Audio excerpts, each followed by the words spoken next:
Oke, hai. Hari ini aku mau ngobrol-ngobrol soal jadi seorang ibu yang di rumahnya itu banyak banget orang, ya kan? Jadi kan kebetulan ya di rumah tuh kan pasti kan ada keluarga. Terus yang kerja di rumah tuh juga banyak banget. Selain yang kerja di rumah, terus yang karyawan di kantor juga banyak banget. Jadi aku tuh selalu mencoba untuk bisa mengenal, walaupun akhirnya ya nggak semuanya kenal banget, tapi ya terutama yang sehari-hari tuh aku mencoba untuk mengenal, untuk banyak ngobrol, dan pastinya bisa mengambil banyak pelajaran dari banyak orang gitu. Nah, hari ini aku mau ngajak ngobrol salah satu orang yang masya Allah menurut aku hebat banget, bisa bantuin aku ngurusin Rayanza. Siapa lagi kalau bukan Sus Rini? Cih, senyumnya gitu. Dan pastinya hari ini kita mau ngobrolin soal perjuangan seorang Sus Rini.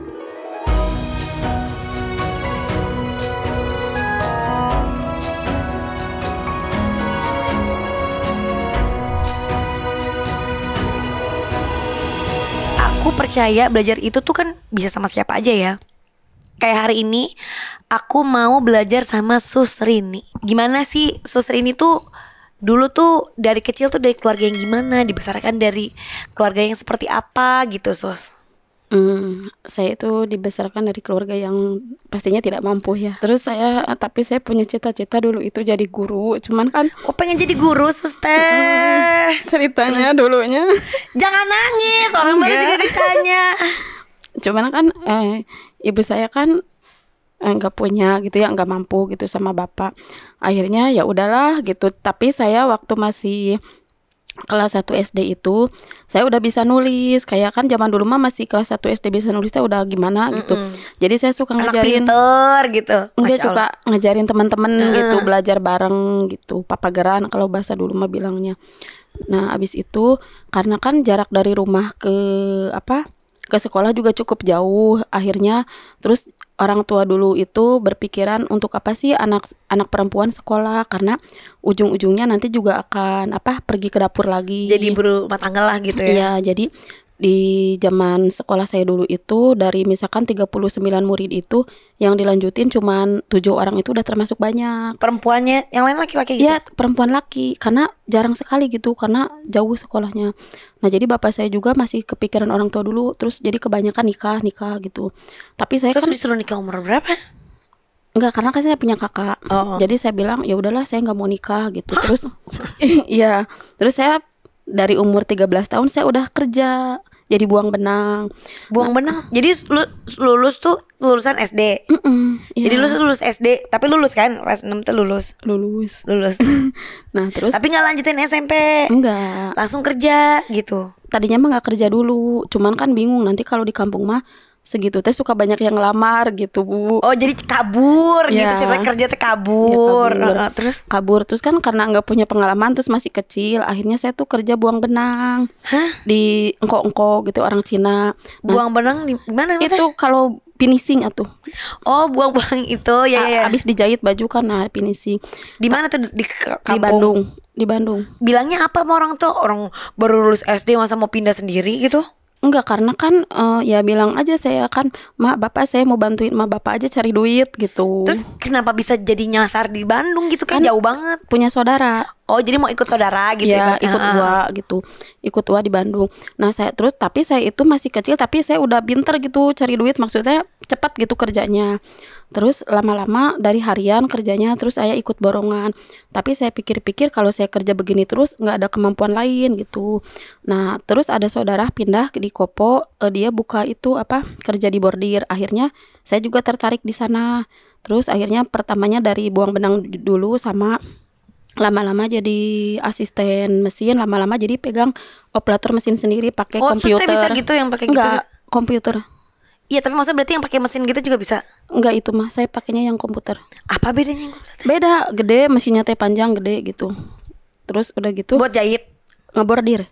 Oh, bordir. Iya, 6 tahun sampai akhirnya menikah lah, dapet jodoh gitu Dapat jodohnya di mana, Sus? di Bandung.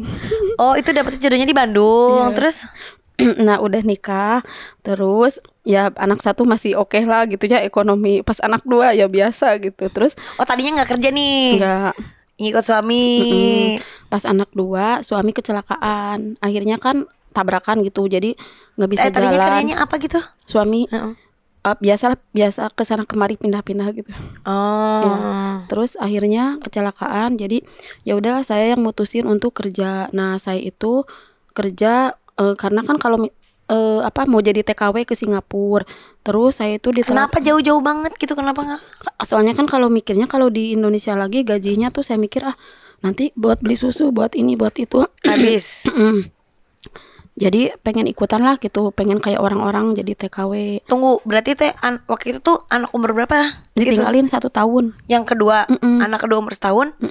Gimana rasanya mau ninggalin anak umur setahun? Aduh ya rasanya mah nggak luar biasa, sakit hati banget lah Bu. Cuman kan kembali lagi hidup itu kan pilihan. Kalau misalkan saya memeluk dia tapi saya nggak bisa beri apa-apa gimana.